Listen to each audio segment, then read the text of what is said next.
وسلم على رسوله الكريم اما بعد فاعوذ بالله من الشیطان الرجیم بسم اللہ الرحمن الرحیم۔ صبح اللہ کے فضل سے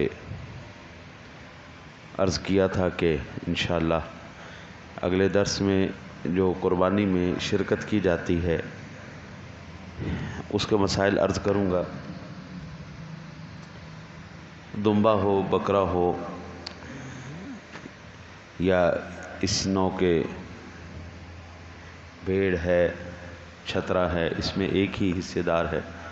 گائے میں، اونٹ میں 7 حصے دار ہوتے ہیں۔ 7 شخصوں نے قربانی کے لیے گائے خریدی تھی، ان میں ایک کا انتقال ہو گیا۔ اس کے ورثاء نے شرکاء سے یہ کہہ دیا کہ تم اس گائے کو اپنی طرف سے اور اس کی طرف سے قربانی کرو۔ انہوں نے کر لی تو سب کی قربانیاں جائز ہیں، اور اگر بغیر اجازت ورثاء نے، ان شرکاء نے قربانی کر لی تو کسی کی بھی قربانی نہیں ہوگی۔ سمجھ آئی؟ اگر 7 حصے داروں میں سے کوئی فوت ہو جائے تو اس کے سارے وارث متفق ہو کہ آپ کو اجازت دے دیں کہ آپ اس کی طرف سے اور اپنی طرف سے قربانی کر لیں تو سب کی ہو گئی۔ اگر ورثاء نے اجازت نہیں دی تو قربانی کر لی تو کسی کی بھی نہیں ہوئی۔ گائے کے شرکاء میں سے ایک کافر ہے، یا ان میں ایک شخص کا مقصود قربانی نہیں ہے بلکہ گوشت حاصل کرنا ہے تو کسی کی قربانی نہیں ہوئی۔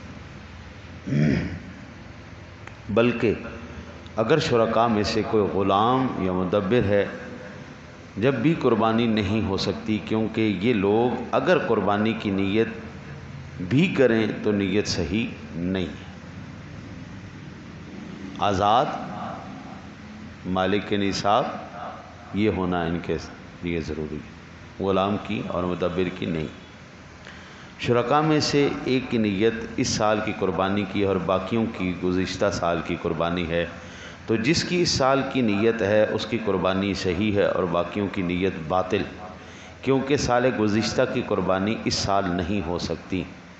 ان لوگوں کی یہ قربانیاں تطوع یعنی نفل ہوں گی،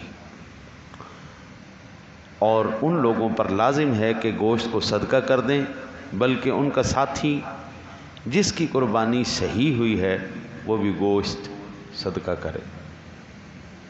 قربانی کے سب شرکاء کی نیت تقرب ہو، یعنی اللہ تعالیٰ کا حق ادا کرنا مقصود ہو۔ اس کا یہ مطلب ہے کہ کسی کا ارادہ گوشت کا نہ ہو، اور یہ ضرور نہیں کہ وہ تقرب ایک ہی قسم کا ہو، مثلاً سب قربانی ہی کرنا چاہتے ہیں، بلکہ اگر مختلف قسم کے تقرب ہوں وہ تقرب سب پر واجب ہو، یا کسی پر واجب ہو اور کسی پر واجب نہ ہو، ہر صورت میں قربانی جائز ہے۔ مثلاً دم احصار اور احرام میں شکار کرنے کی جزا اور سر منڈانے کی وجہ سے دم واجب ہوا ہو، اور تمتع قران کا دم، کہ ان سب کے ساتھ قربانی کی شرکت ہو سکتی ہے۔ ٹھیک ہے جی۔ اسی طرح قربانی اور عقیقے کی بھی شرکت ہو سکتی ہے، کہ عقیقہ بھی تقرب کی ایک صورت ہے۔ جب حاجی پہ دم واجب ہوتا ہے تو وہ دم کس لیے دیتا ہے؟ اللہ کا حق ادا کرنے کے لیے، تو وہ بھی اس میں شریک ہو سکتا ہے۔ عقیقہ جو ہے وہ بھی اللہ کا حق ادا کرنے کے لیے، تو وہ بھی اس میں شریک ہو سکتا ہے۔ یہ آگے جو مسئلہ آ جاتا ہے کہ 3 شخصوں نے قربانی کا جانور خریدا، ایک نے 10 کا، دوسرے نے 20 کا، تیسرے نے 30 کا، اور ہر ایک نے جتنے میں خریدا اس کی واجبی قیمت بھی اتنی ہی ہے۔ یہ تینوں جانور مل گئے، یہ پتہ نہیں چلتا کہ کس کا کون سا ہے۔